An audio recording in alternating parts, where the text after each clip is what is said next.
Why, hello there. Welcome to another edition of the Sun's Jam Session podcast. My name is John, managing editor of Bright Side of the Sun, and I'm ever so thankful that you've decided to take a moment out of your day to join us on this journey on the Jam Session podcast. It's going to be an interesting show today as we, and by we, I mean myself and my co-host, Matthew Lissy, explore different draft prospects that Phoenix, in at least the eyes of your hosts, John and Matthew, should consider as they pick in the 2022 NBA draft. Matthew, I welcome you to the show. Hey, John. Good to be here. Matthew, 2024 coming live. Matthew, it's good to have you on the show. It's been a while since we recorded one of these things, huh? It is, yeah. It's definitely very strange. The lead up to this, I was very anxious. I'm like, do I still have it? I'm like, what did I have before? I don't know. Let's just do it. I just, it's been since the Cedric Sabalas episode for me and the John Bloom episode for you, and that was 2 weeks ago. So it's like, Yeah. the whole month of June's almost gone already. I'm a different person. Yeah, as you can see. Yeah. Completely different. Much more mature. Yep, absolutely. That's the first thing I was going to comment on. Got a little bit longer. I got to take this into the barber because it's a little just off-putting. I would love to see you go into a barber with that beard and just have it's like, do your damage, guys. What can I do? Make this a number 2, please. And they're like, meh, meh. All right, that'll be $20. I'd be like, fuck, I could have just done this at home. Well, this is going to be a fun show because we have a ton of things to talk about. Obviously, when Matthew and I haven't been together for quite some time to talk about basketball, a lot of things happen. The NBA Finals has finished. The Lakers have a new head coach. There's members of the Phoenix Suns who are reportedly not going to be returning next season. And we'll get to all of that at the back end of the podcast. If that's strictly the reason that you're here, then just fast forward to the end and you'll hear us talk about that news. But we're going to be kicking off this podcast exploring different draft prospect possibilities for the Phoenix Suns as they are picking at number 22. Matthew, when's the last time the Suns picked in the first round? It was last year, right? Nope. We traded it, though. We didn't have it. Oh, we didn't have it? Nope. We picked Tamani Kamara in the second round. Was that second round or early second round? It was like 52. Okay. It was like middle of the second round. Yeah, it was not good. So many people still want him. Okay. Yeah, well, he ended up being – it's been since Jalen Smith in 2020. That's the last time the Suns picked in the first round. And that's what makes this show exciting for you and myself. Because you go all the way back to the 2020 draft, and you and I had an episode very similar to the one that we're going to do tonight, where we sat there. Now, granted, at that time we had the 10th pick. So the level of talent that we were talking about and the different draft picks that we were exploring was had a higher upside, if you will. But we were very excited because we were exploring the possibility of who the Suns are going to pick. The past few seasons, you go back, the year after that is when they traded Javon Carter to the Nets for Landry Shamet. We gave up our first round pick with that transaction. Now, granted, it was like the 28th pick, 29th pick, somewhere in there. But still, the following year, that one was gone because of Chris Paul. The following year, that one was gone because of Kevin Durant. So we haven't had a show like this in 4 years of sitting around, going back and forth, talking to each other about different prospects that have caught our eyes and trying to sell each other on why this is the right pick. And in doing so, selling you, the viewer, selling you, the listener, of who we think the Suns are going to pick or should pick and why. So that's why this is a fun episode. I know it's been a couple weeks since we've recorded, and I know that I'm super, super excited for this episode, Matthew. So a reminder to everybody who's watching or listening, subscribe. If you hop over to our YouTube channel, hit the little subscribe button, hit the thumbs up button if you happen to be here or watching at a later time. And if you're listening to the podcast, leave us a 5-star review on Apple Podcasts. It'd be nice. If you're on Spotify, we will have a poll up and we'll have you vote. We're going to put our 7 different prospects. There's a total of 7 different prospects that we will discuss. We'll put it in a poll. And if you're on Spotify, vote on who you think the Suns should draft at pick number 22. We are less than a week away from the draft. It's next Wednesday, Matthew. Next Wednesday, 5 p.m. And hopefully we don't trade back into the second round because that's Thursday at 1 p.m. in the afternoon. Which is isn't that's super lame. The whole second day thing. I'm not sure how long that's gonna fly, and I don't really know the reasoning for it because no one watches the second round. No one's gonna spend maybe their afternoon watching it at all because everyone's gonna be working, obviously. Yeah. but there's no. What's the last guy? Sometimes, well, I think there's some guys that come out of the second round for sure that Tumani Kamara. Tumani Kamara is one of them. Obviously, I just thought he was a first rounder last year, but there's no one ever going to be picked in the second round to be like, oh my god, did you see that? Plus, it's boring to even watch the fucking draft unless you're going to a bar with a bunch of friends and you're OKC fans or something like that, and you have 20 picks every year. That's a lot of fun. Well, we're not doing that. I'll be working next Thursday.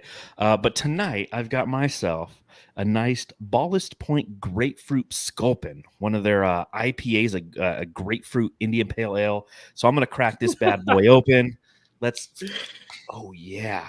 And let's start talking about some draft prospects, Jamsters.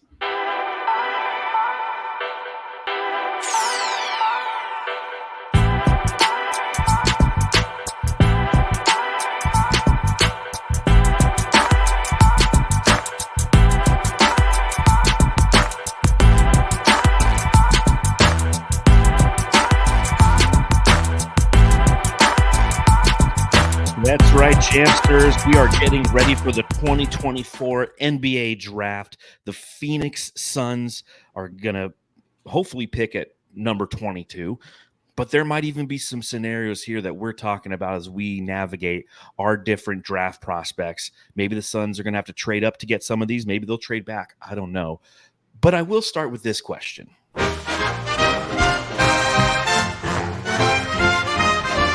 Matthew, I've got to ask.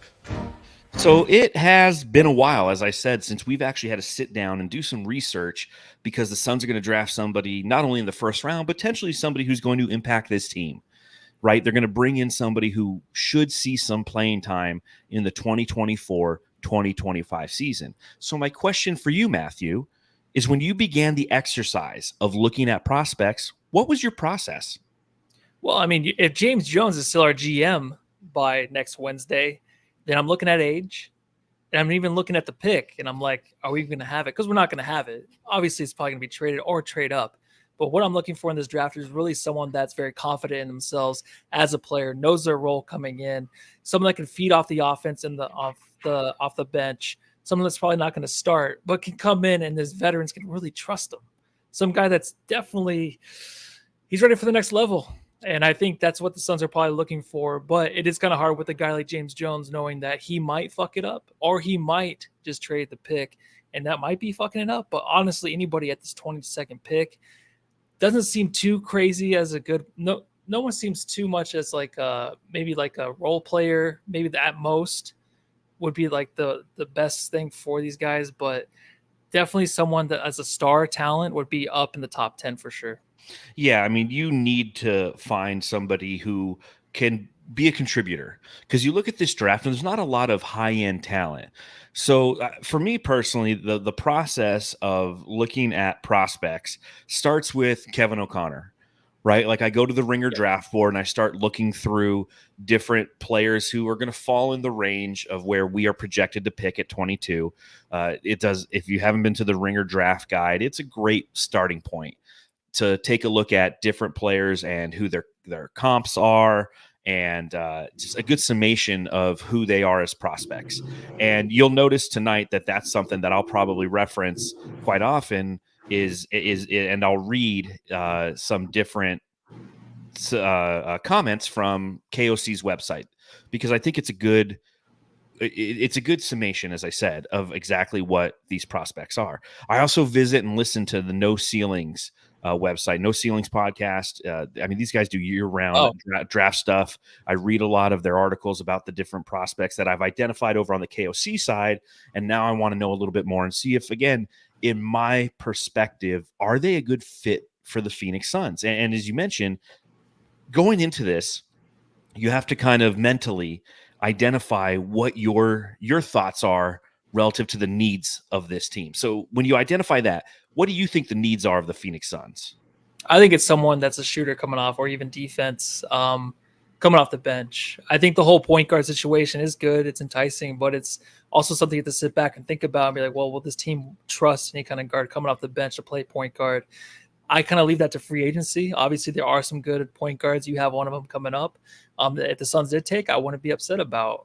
But really just what the Suns need in my eyes is just either more defense or better shooting 2 off the bench. Yeah, I agree. I take a look at last year's squad and I ask myself, where did we fall short from a bench standpoint? I'm not going to talk about the starting 5 because, as you mentioned, Matthew, there's no one we're going to draft that's going to instantly be a plug and play starting 5 kind of guy.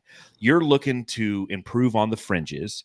You are a team that is unbelievably tied down due to the second apron tax restrictions that occur. So a rookie contract is a positive thing. So you have to make this one count. And that's why anybody who thinks that the Suns aren't going to utilize this pick in some form, whether it's, as you mentioned, trade up, maybe they take Yusuf Nurkic and their pick and trade up to get somebody, right? If they trade back and try to maybe move back a little bit in the first round, as well as garner a second round pick or a couple second round picks, that's a possibility as well.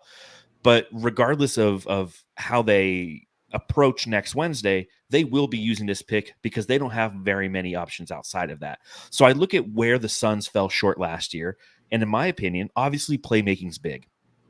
The playmaking on this team, first team and second team, it was desolate, and especially on that second team. When you and I are sitting here and we're having conversations and we're like, yeah, Saban Lee, could he be it? Right? Oh. You know you're wrong.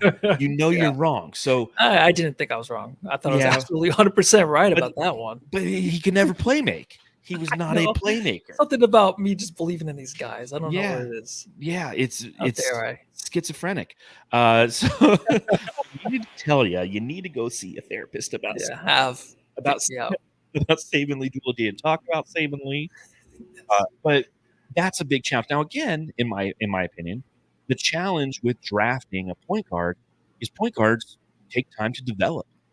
It's not just plug and play. You can't just draft a guy and be like, okay, you're our backup point guard. Good luck. And like you mentioned, Matthew, garnering the trust of this team around you is not an easy thing to do. I look at Drew Eubanks and how he fell short of expectations, how he had some great moments, but consistently in his 15-plus minutes that he played every night, he disappointed.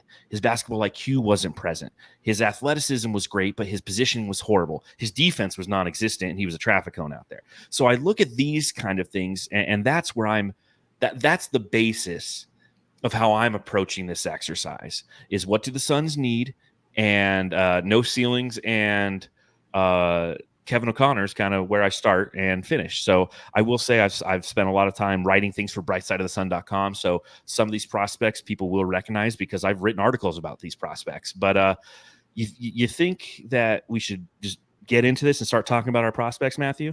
Yeah, I'm ready. I'm ready if the champsters are ready and if you're ready. Here's the game. Yeah. Okay. We're each going to go back and forth. We each have a prospect. I have 4. You have 3. And we have to sell each other on this prospect. So the expectation is like, if I'm trying to sell you on a guy, I want you to try to shoot holes in my theory and vice versa. Like, it's a sales thing. It's like, I've got this pen, sell me this pen, sell me this prospect from USC, right? So without further ado, let's get into our 2024 NBA draft prospects. The Suns Jam Session 2024 Draft Prospects.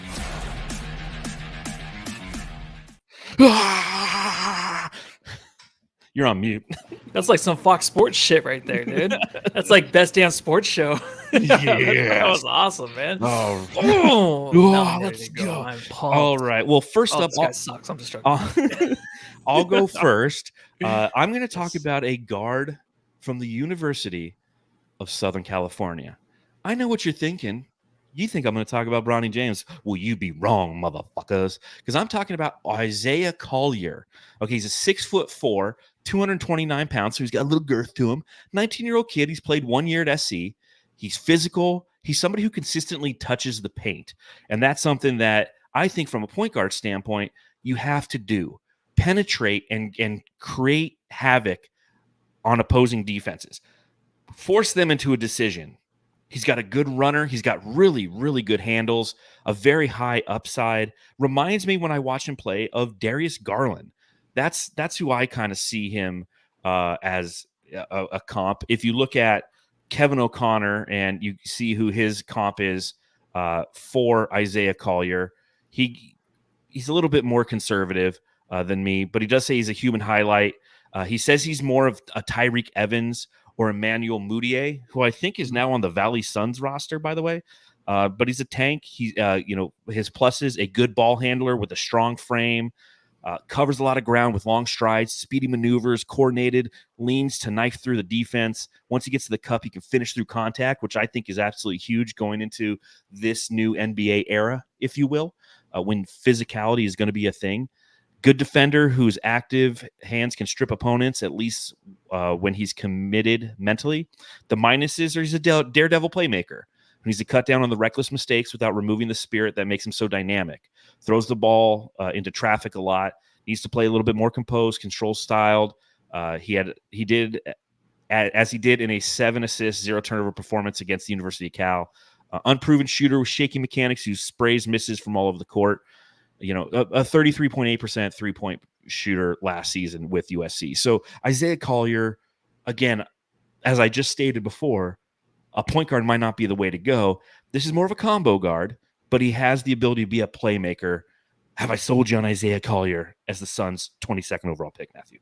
Yeah. I was actually talking about this guy earlier with my friend David on the phone. He's a big fan of him too, and he knows more ball than I do. But he said this is absolutely the guy the Suns should go after for the number 22 pick. And being physical downhill, that's what we need. Someone to get to the rim. I think Bradley Beal tried to be that guy, but was really unsuccessful at the rim a lot of the times. The only negative, though, if I want to poke some holes, would be just, is he going to be more of a ball hog? Is he a ball hog kind of guy? I mean, he's 6'4", combo guard, which is a great size at 229. But if he's not going to be giving up the rock, is that going to be an issue?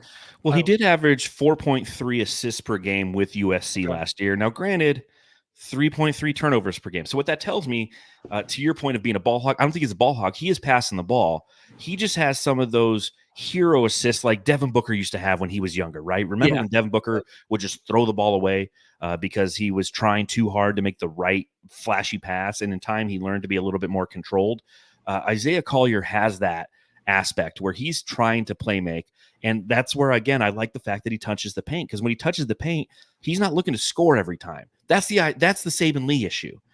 Saben Lee touches the paint, but then he's trying to score every time. Whereas Isaiah Collier, in watching the film, he attacks and then tries to set up his teammates around him. And SC was supposed to be a really good team last year. Didn't really come to fruition due to a lot of injuries and some overhype on Bronny James there. But ultimately, I think that he's a solid prospect. Now, granted, Matthew, if you take a look at NBADraft.net and other draft sites, they have Collier going just a little bit ahead of where the Suns might pick. Like the Ringer, for example, KOC has him going, I think, 19th overall. Is that where? Let me go to the mock draft real quick. I thought I had that pulled up, but I didn't. He has him going to the Suns at 22 now.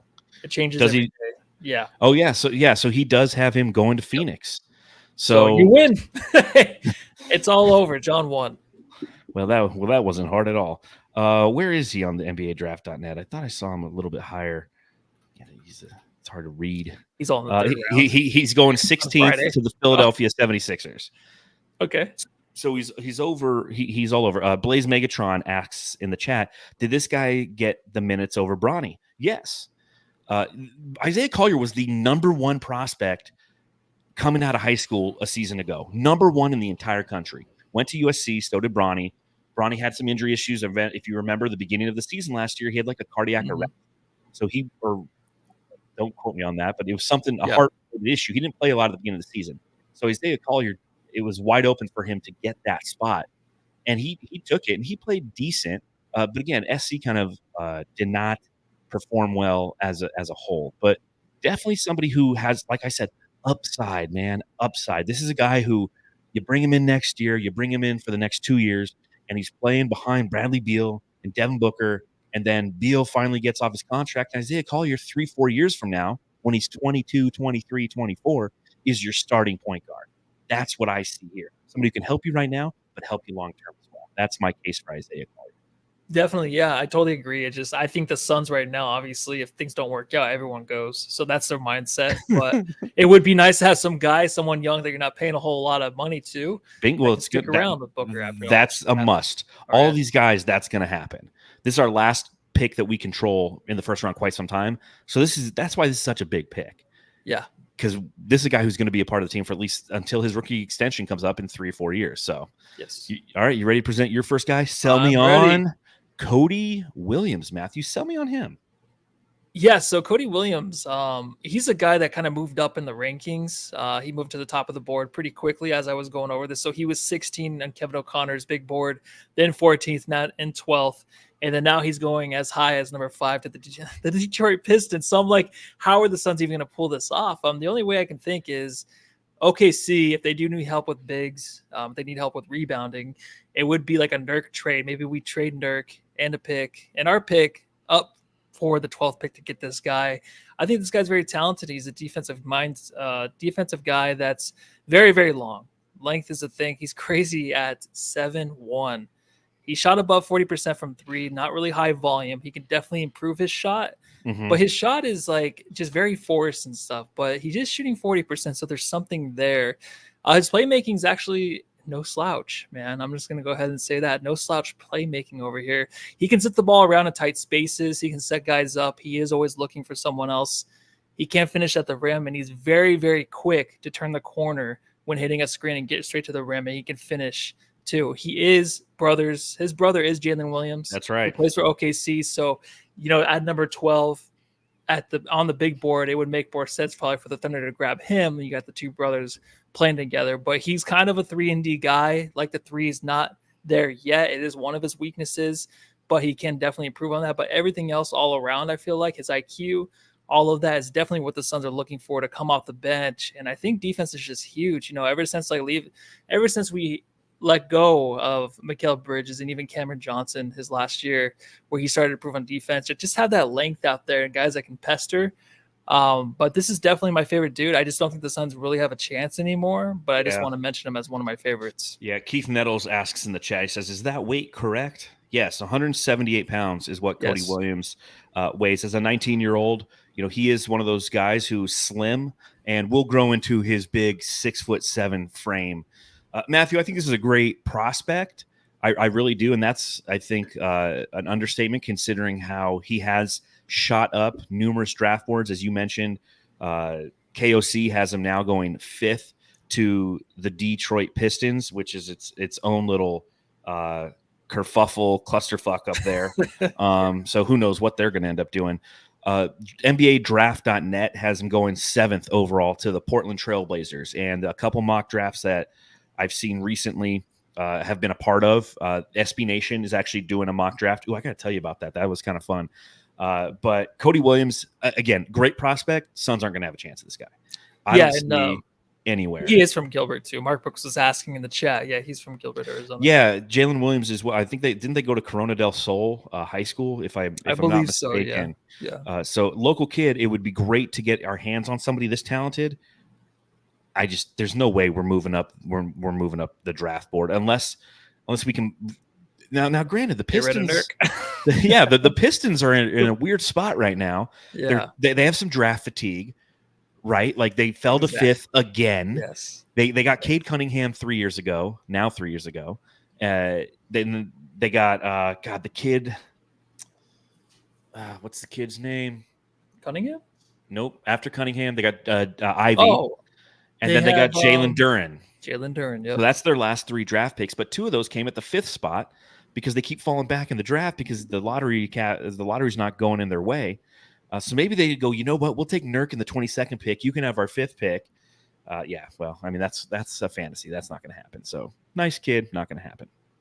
All right, next up for me. I'll break this down. So.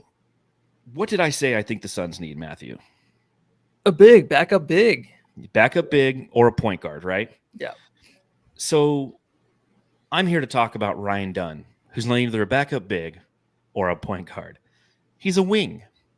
Okay, he's a wing who plays for the University of Virginia. He's been there for 2 years.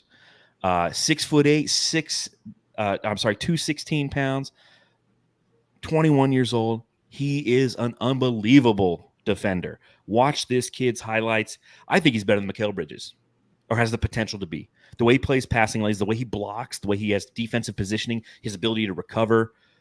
He's per KOC, Kevin O'Connor from The Ringer, he's the top defensive guy in this draft.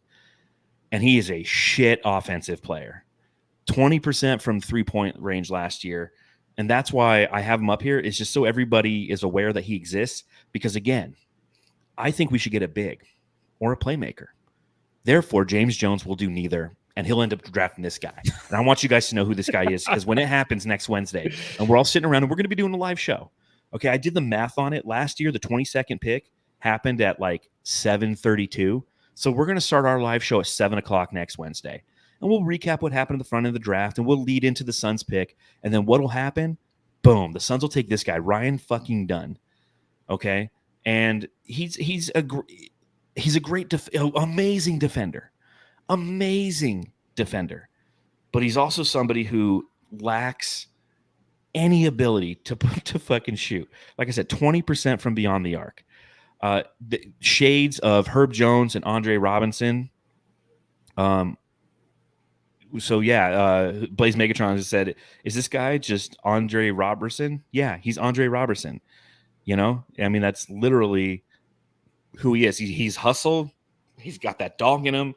On-ball defense. He can score on the interior, because who can't when you're 6'8"? A lot of his baskets come via transition, because he's stolen the ball and he gets out in transition. And I just want everyone to be aware of him. Right now, KOC has him going 25th to the Knicks.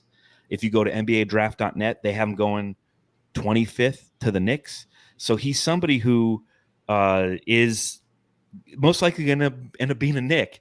But if the Suns do what the Suns typically do, they'll draft Ryan Dunn.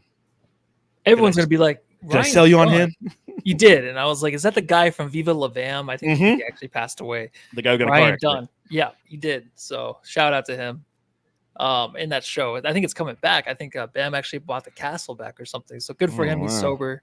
Anyways, but back to basketball and Ryan Dunn. I do think there's, a limited amount of guys like this in the NBA. We're just really heavily defensively minded. And I think Matisse Thybulle comes to mind. You kind of hope the offensive game comes along. But right now, it's like it's hard for these guys to really stay on the court. But you're right. You sold me on it just because it is the one guy that James Jones will choose where it comes out of nowhere.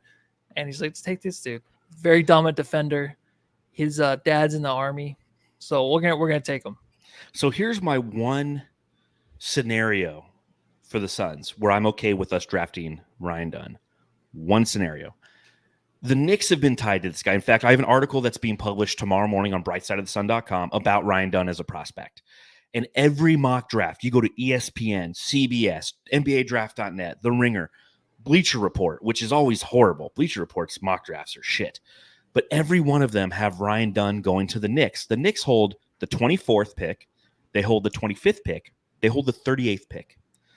So if the Suns want to play a little, if they are okay with getting Ryan Dunn and they want to add some draft capital, they start leaking Ryan Dunn. We want Ryan Dunn. Oh, he came into Phoenix. It was 114 degrees, and he worked out. It was great. And they get the New York Knicks frantic a little bit. And they try to get the Knicks to trade either the 24th or the 25th pick up to them, as well as take that 38th pick for him. Hey, you want to move up 2 spots in the draft? You want your boy? All right, come get him. But we want your pick, either 24, 25, and number 38. So the Knicks still end up getting 2 first-round draft picks. They give up that second-round draft pick, and the Suns get 2 picks out of it. That's the one, that's one scenario. Don't aggregate this. It's not going to happen, but we'll see. If we're going to end up with this guy, we might as well try to get another pick out of it. So there you go. Ryan Dunn, Virginia. Yeah. All right. Next up for Matthew, tell us about Tristan D Silva, another Colorado guy. Yeah, I was up there this last week, hanging out for vacation. So but I think that Colorado's got some good stuff going on up there. They really do. Tristan D Silva from Colorado. He is a bigger forward, bigger guy than the last one. 6'8", 217. He is 23 years old. So he is definitely a guy that James Jones will be looking into. 23 years old, and he is experienced for sure. He's shooting 40% from 3, high volume. So this guy's basically just a shooter. He's definitely a guy with size, but he just looks to shoot. He can get to the rim if he wants, but what he does is he plays really good around the pick and rolls and will just hit his shot. He's a catch and shoot guy. And due to the shooting, getting to the rim is a little bit easier because he is really good at pump faking, getting by defenders. getting other guys involved. But obviously he has experience in college, but he just seems someone, like I said earlier when we first started the pod, that's really knowing what he needs to do on the court. He's a guy that definitely knows the situation on the court and who he needs to be to help a team win. And just shooting lights out, I think that's something the Suns need. And at his size, dude, I just love it. I love these big guys, of course, that can shoot. And you want a power forward for the Suns, obviously. But nowadays, you're not going to get one like we really want. But you might as well take one with good size that can shoot. And he's not afraid, man. He's definitely going to be one that can get really streaky. He can take over a quarter if he wants to. So I think it's a perfect fit for the Suns team. And it's actually a guy that was going number 25 on the mock draft board. But right now, I think he actually is moving up. Oh, he's 22nd right now. So perfectly fits where the Suns are picking right now. On which mock draft board? On the Kevin O'Connor one. So Kevin O'Connor has him 16th overall, going to Philly. Oh, so 22nd over on the big board. So actually going 16th. Yeah. Yep. Yeah, so he's got him going 16 to Philly. NBA draft.net has him going 15th to Miami. So, again, both Colorado guys are shooting up the boards, and I like this guy. I really do. I didn't research him too much because I thought that he would be outside of our scope. I know it's something that the bright side community, we were having conversations. I've been writing articles, like I said, for the past couple of weeks about draft prospects, and a lot of the different members of the bright side community were talking about taking a shot at Tristan D Silva. NBA ready. David Yolovich says it in the chat. He goes, he's NBA ready. He is. He's NBA ready to come in and be a great bench role player. And as you mentioned, Matthew, the potential to become a power forward or, a 3 of the future for this team. Again, the challenge I have is I just don't know if we'll get him. He's just out of our grasp. He's right ahead of us. We can't hold on to him. So if the Suns move up again, though, and that's a possibility, Nurkic, maybe Nasir Little. I don't know. The Bulls are doing dumb shit, and we'll talk about later. Maybe we can sell them on Nasir Little in a pick. I don't fucking know. And it's too bad those Nick picks aren't in front of us because they do typically screw up the draft, and we'll pass on guys like this that are going to instantly impact the team. But they are behind us, and plus they've been making better decisions as of late. Yeah. But I do think weird things happen in the draft, and teams do make mistakes. So this guy obviously is more reasonable than my last one. But he's definitely someone that's kind of in that area. So we'll see what happens. I can see him as a Philadelphia 76er. I can too. Just look at his face. Yeah. Yep. It's that face. He's got the 76ers face. All right. Next guy up on my list. I am absolutely in love with this guy. Okay. This is Yves Missy out of Baylor. Okay. John Gambadoro, Arizona Sports, is going through the Gambo 5 right now. So every day he's going through his lists and saying there's 5 guys that the Suns are targeting. And then he's also saying there's 5 guys that the Suns aren't targeting. He started with today, his first one, this guy right here. I wrote a piece on him about a week and a half ago. Yves Missy, 6'11", 229 pounds. He's 19 years old, only played 1 year at Baylor. But I look at him and I see the athleticism. I see his ability to be a rim runner, a damn good defender. He's per KOC, he's got shades of Jalen Duren, and you have a shot at him at 22. He's better than Drew Eubanks, and I think that's vital. Drew Eubanks played 15 minutes a game last season. Yves Missy can come in and play 15 minutes a game. He can't really shoot, but he doesn't really need to. Not every big needs to be a stretch 5. This guy gives you athleticism, which is so very needed for the Suns when it comes to the backup big position. Just you need that athleticism. You need somebody who can play switch defense, which he's amazing at. You watch him and his highlight film and his ability to play drop coverage, to attack screens, to just be a great screen defender. Blocks. I mean, he averaged, I forget how many blocks. It was like 1.2 or 2 something, but he only played like 20 minutes a game. So you take all this into account, and he's a dog, man. He's exactly what the Suns team needs if they're going to draft the big. This is who I want. Now, granted, big board for Kevin O'Connor. Where's he have him going? 21st, of course, right in front of the Suns. And the NBA draft.net has him going 17th to the Lakers. Although I see a lot of Zach Edey going to the Lakers. So he's somebody who might be on the board. This is one of those ones where I can feel it happening, Matthew. I take us back to like when Michael Porter Jr. was still on the board, or Tyrese Halliburton and Devin Vassell was on the board. Because the last time we really had this experience, you and I doing the draft picks and the draft prospect research, was when you and I fell in love. You fell in love with Tyrese Halliburton, and I fell in love with Devin Vassell. And then I didn't like Tyrese Halliburton at all. I'm sorry. Oh, you didn't? I was the one guy in the yeah. US of A that did not like Tyrese Halliburton. You liked what's his face? So the French totally kid. missed on that one. The Pistons. I know The who you're talking lefty. about. Yeah, that's who you liked. Well, I liked Halliburton. I loved Devin Vassell.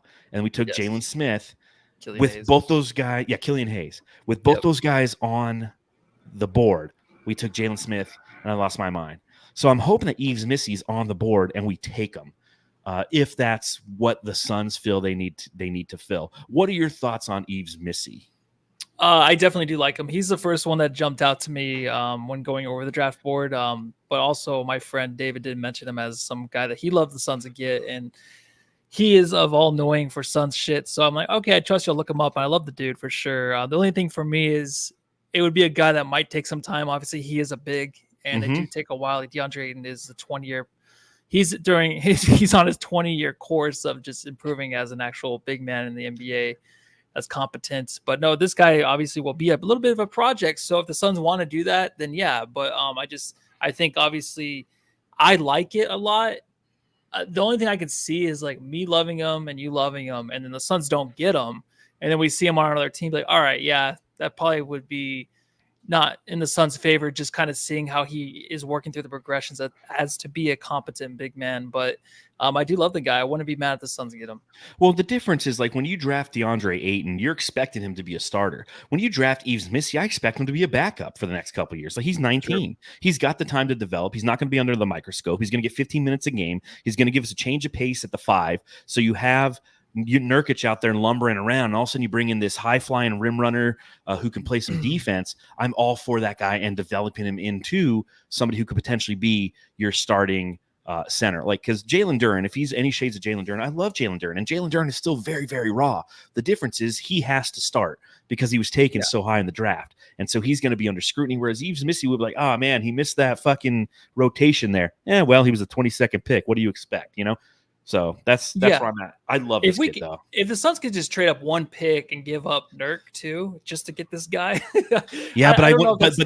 But there, I wouldn't like it because then he'd be forced to start. And then go get, because I think Nick you Claxton. have to give up Nasir Little to get under the second apron. You have to give up Nasir Little and Nurk. Just get those two guys up and then go get Nick Claxton. Yeah. And then you'll have Yves Missy. That's what I wanted like a month ago. I'm like, as soon as the Suns were done the next day, I'm like, I want Nick Claxton and this guy because it's the first guy I looked at. Take Bradley Beal out to the middle of the desert. It's 114. Leave him for dead. Give him a shovel. Oh, yeah. Just a shovel. A shovel and a revolver with one bullet. No water. Next up for Matthew. This guy's a lot of notes. Tell me about Trenton Flowers, man. Oh, well, we got 2 sticky notes over here. You gave me a lot of notes. Yeah, this guy's interesting. So this is more realistic. He is actually on the big board going about 26 last time I checked, and I don't even see 28. So Trenton Flowers, he is in the NBL. He's playing Australia, right? Isn't that where Adelaide is? Yep. Okay. Adelaide, Australia, 47 or 36ers, right? The ones who beat the Suns in a preseason game? Yep, yes, that's them. And he's a 6'6", 201. So he's kind of like a high flyer.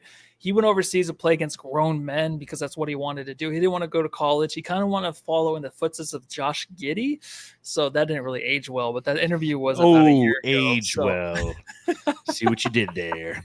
Yeah, good thing we didn't trade for him. We'll talk about that later. Yeah. He loves to destroy defenders, man. He loves to take them one-on-one. If he has them beat, he'll definitely dunk on them. Even if he doesn't, the guy's under the hoop, he's going to dunk on you. So the guy is a highlight reel dunker.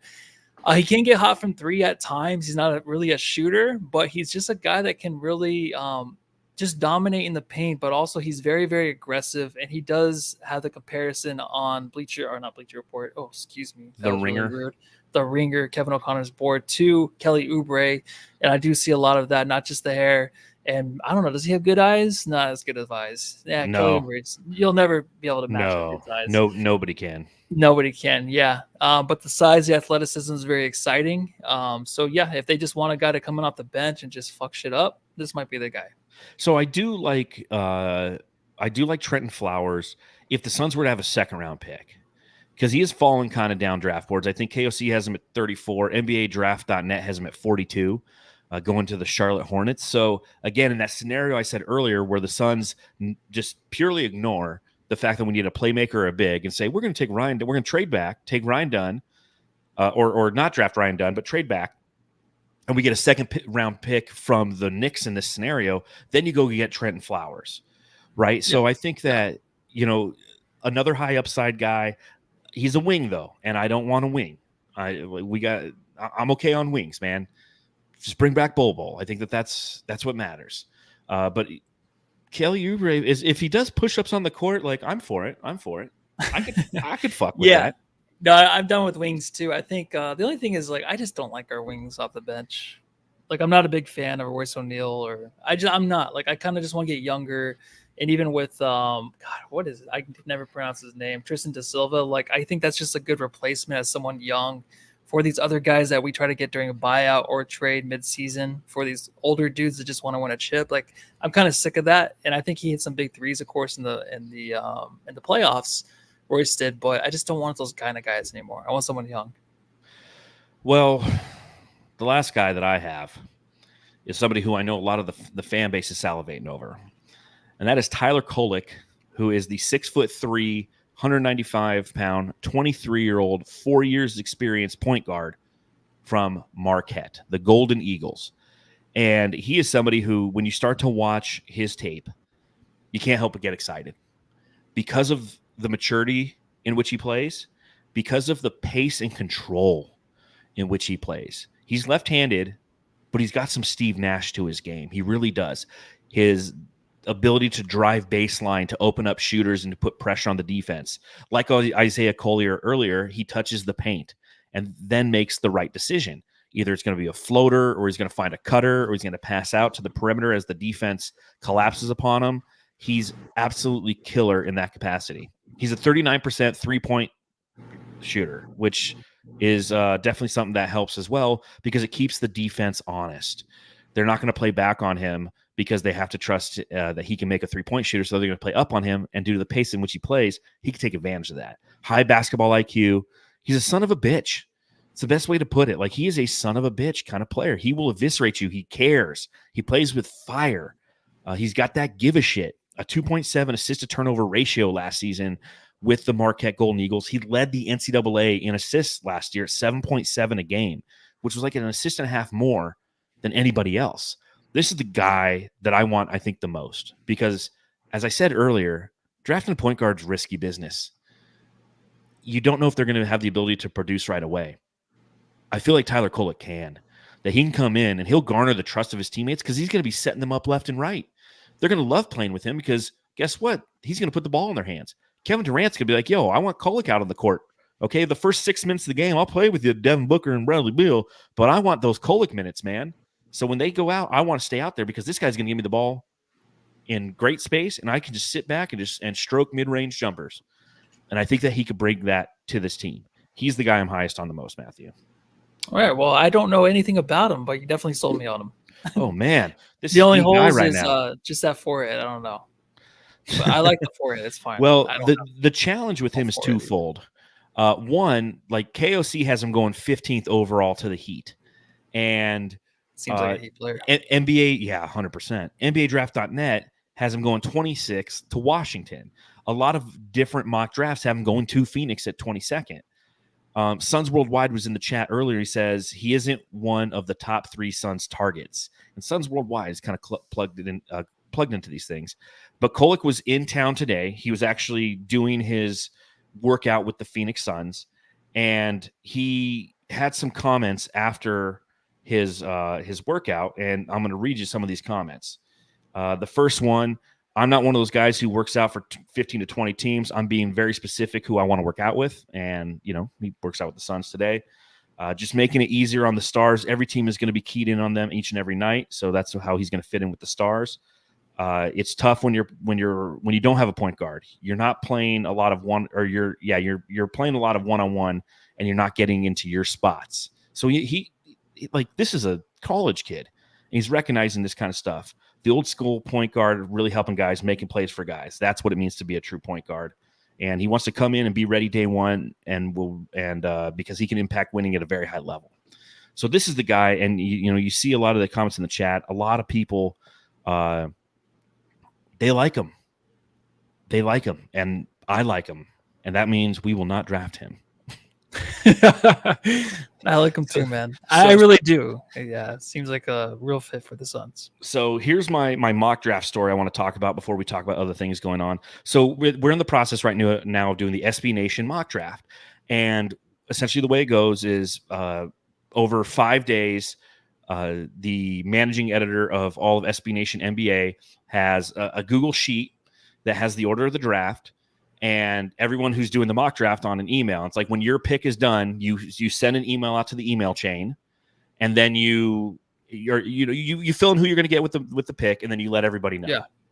So yesterday, the Toronto Raptors were on the clock, and he's doing it day by day. Like I don't have to see everyone he's emailing yesterday, and I don't have to see who cares who the first pick is. But when we're in like within 5 picks of when our draft is, we're part of that email chain. So yesterday I get the email. It's like, hey, just so you guys know, picks 19 through 25 are coming up. So just be ready. Here's the cadence. Okay. When you make your pick, email everybody after you put in the Google Sheets, and we'll carry on.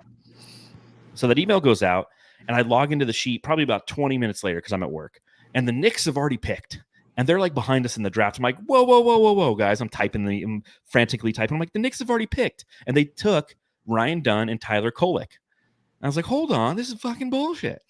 And then they're, oh, sorry, we didn't read it right. I'm like, fucking Knicks, even their fans. What? Fucking, read it right? It goes in order. Yeah, it's like you jump 5 spots to put in who you think you're going to draft. Like, no, that's not how this goes, man. So anyways, the Raptors pick, and then whoever has 20 picks. And then the Pelicans are on the clock at 21. And that's 6:07 last night is when the team before the Pelicans picked. So I'm sitting there, I'm like, okay, they're going to make their pick, and I can make my pick right after that and call it a night. They didn't make a pick all last night. So then it's like 11 o'clock. I'm like, they didn't make their fucking pick. So I wake up this morning, I check my phone. Of course they pick. And who do they pick? They pick Tyler Kolek right before I wanted him. So, spoiler alert, because we'll be publishing all this information, the mock draft stuff next week on SB Nation and on brightsideofthesun.com. But I picked Yves Missy. And another layer of this is I actually reached out to the Brightside community a week ago, and I gave them a list of like 10 names. I'm like, guys, here's a poll. You tell me who to pick. The majority of people wanted Kolek. And then after that, the second favorite was Kyle Filipowski, which neither of us talked about, center from Duke, right? Who I believe Gambo said the Suns aren't interested in, but he got the second most votes. And I told the community, I'm like, hey, whoever gets the second most votes, I'll draft him if our first most guy gets drafted. And if the second most votes guy has been drafted, then the third, whatever. But I drafted Yves Missy anyway. I'm like, fuck Kyle Filipowski, fuck Duke. Yeah. So Missy Lissy, someone actually did put it in the chat, and I can't. Here it is. Right Man. there. Al Soto. It makes sense, right? It does make sense. The Missy Lissy project will begin 2024, 2025 season. So I'm excited for that. Well, there you go, Jamsters. Those are our draft prospects that we're looking at. Obviously, the draft will be less than a week. It'll be next Wednesday. We'll go live at 7 p.m. The draft, I believe, starts at 5. The Suns have the 22nd pick. So we'll go live about the 15th, 16th pick just to watch every one of the guys that we just talked about go off the board, except for Ryan Dunn, who the Suns will draft. So there you go. There are our draft prospects, but we're not done. There's a lot of other stuff to talk about. Thoughts? Brains? All right. Oh, so much to talk about here, Matthew. Where should we start? NBA Finals. Thoughts? Celtics champions. I didn't really watch too much of it. I missed a lot of the games. I feel like anytime I came home, except for game 2, it wasn't really much of a game. So by the time I got home, it was pretty much decided. I missed a lot of it. I did see a lot of the Luka having a hard time with the refs, kind of taking himself out of the finals. Kyrie having a tough time this whole series. But I am very, very happy that the Celtics didn't win over Dallas. And I know we talked about it on our playback, where it's just basically like, fuck Dallas. Like, I didn't want them to win, of course, because of Luka, but obviously you just kind of hate Dallas. And it's built up for the Celtics to win this, right? I mean, they had those guys that everyone wanted separated, and Jaylen Brown and Jason Tatum, those two guys, they wanted those two split. I wanted them split, but they held it together. They filled the spots around them perfectly as the years happen this year, which is tremendous. And it reminded me of the Suns 2 years ago, just having the best season, knocking everybody out all season long. Then the playoffs hit. Obviously, they don't do what the Celtics did, but that's exactly what we thought the Suns would do in the playoffs that year when they won 64 games. So that's what it reminded me of. I'm like, this is how the Suns should have finished it, but obviously they didn't. But I'm actually pretty happy for Jason Tatum and Jaylen Brown. Those guys did a great job this finals. Well, I mean, they were the best team all season. And there are some people out there who are, well, they had an easy road to the playoffs. I don't give a shit. They took care of business, right? Yeah. Like they won the game. They whooped everybody. Yeah, they went 16-3. They kicked the shit out of Dallas, except for the one game.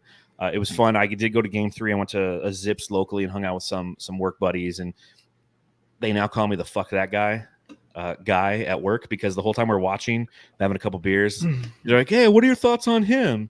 Because they know I write for Brightside and I have a podcast, so they kind of want to get my point of view on different players. I'm like, yeah, fuck that guy. They're Al Horford. What are your thoughts on him? I'm like, fuck that guy. And they're like, why do you say fuck that guy about Al Horford? I'm like, well, back in like 2007, I wanted UCLA to win those championships, and Florida won those championships. So fuck that guy. I can say fuck that guy about everybody except Jaylen Brown. So that's why they won. Yeah, they were the best team. And you're 100% right. They are what we wish the Suns would have been when we won 64 games. We were a dominant team all season long. We expected to just roll through the playoffs, and it didn't happen.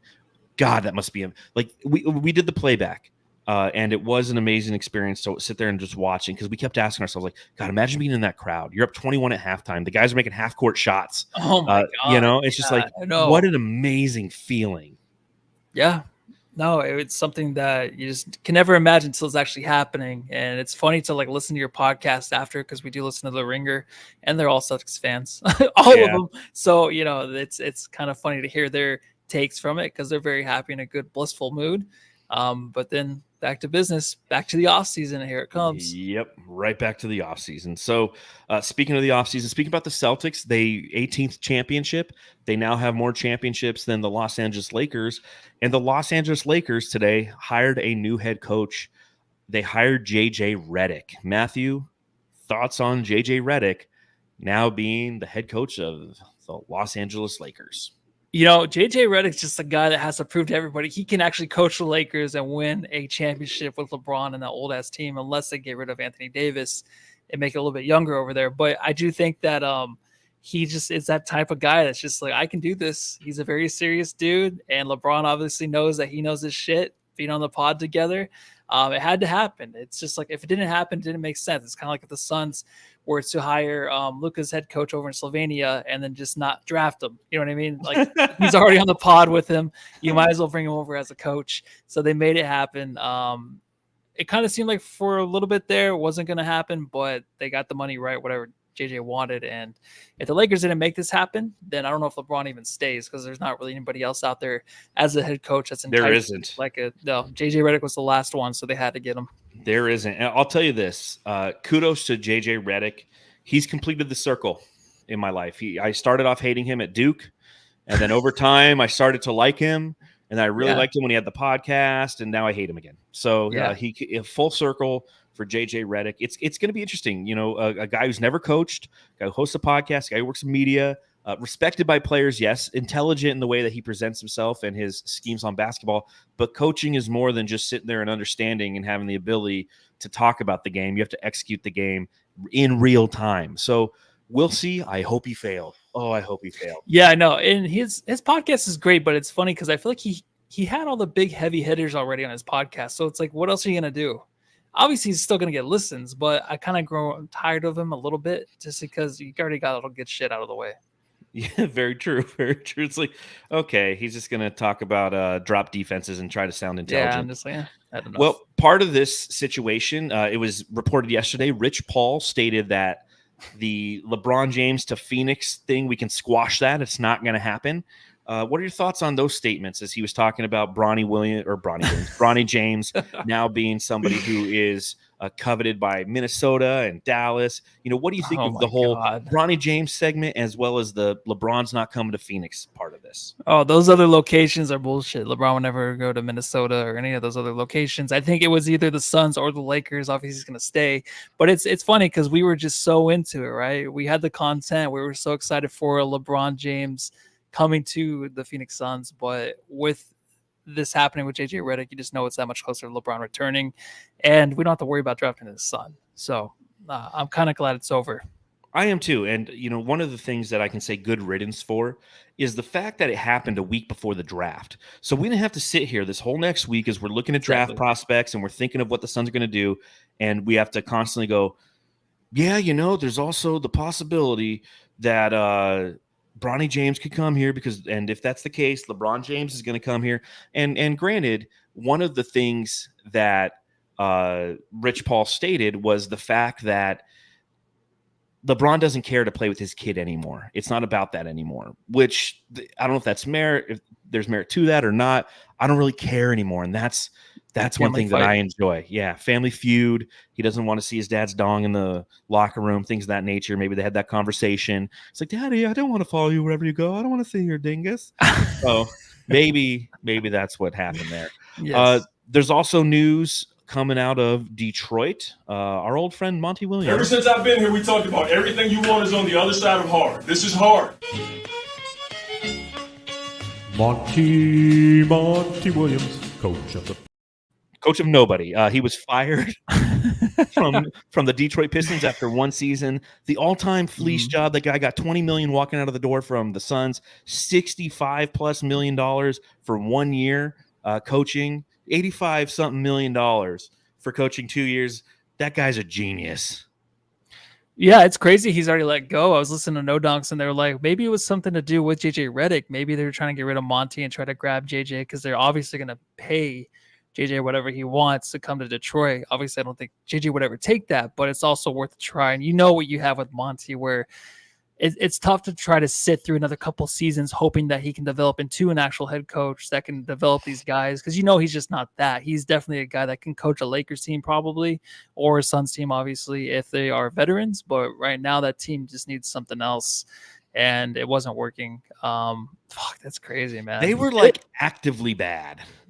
It was hard to watch, and he is one of the guys. Him and Ayton just did not look like they knew what was going on any of the time. And think about Monty Williams. He wanted to take a season off. His son's part of the under-17 Team USA team, which is chock full of NBA players' kids. And he wanted to spend time with his kids. And Detroit kept pestering him last summer. They're like, dude, we'll give you $40 million for 5 years, 55, 65. He's like, sold. He's like, okay, I'm going to come, and you guys are going to pay me a shit ton of money. I'm going to fucking suck. I'm going to sit here and he didn't even come up with any good catchphrases that I'm aware of. No motivational quotes. It was like no motivation Monty. Yeah, he stormed out once. I think. One time on fouls or something, but it was at the end of the season. So good for Monty Williams. He's no longer a member of the Detroit Pistons. I think he takes the whole year off too. I honestly do. He needs to. He needs to probably take a year or two off and come back as an assistant or something. No more head coaching for a little bit, please. Another big story that broke today. Alex Caruso was traded to the Oklahoma City Thunder for Josh Giddey. Straight up, Matthew. Yeah. Straight up. What are your thoughts on this? Fleeced, man. My Thunder got their guy. It's like, what else do you really need? And I threw out Nurkic as somebody that's a rebounder that they can maybe grab in a trade from the Suns. But because they definitely need that presence. But don't trade anybody else that's part of the future. Josh Giddey obviously was a zero in the playoffs. He was unplayable at a lot of the times. Yep. So you got Caruso, another guy that I love. He can come in. He's shooting 40% from three, but obviously you want him for the defense. But him and Shea were top 3 in steals. And then you have Luke Dort. It's dumb. It's too much. And it comes to the Western Conference. Perfect. Yeah, it's like all these teams just know what the hell to do. I just, you know what I mean? No. They do. The Bulls. Here's what's crazy. Well, Zach LaVine's out too. They're blowing up right now. But here's the thing: if you're the Bulls and you're blowing it up, right?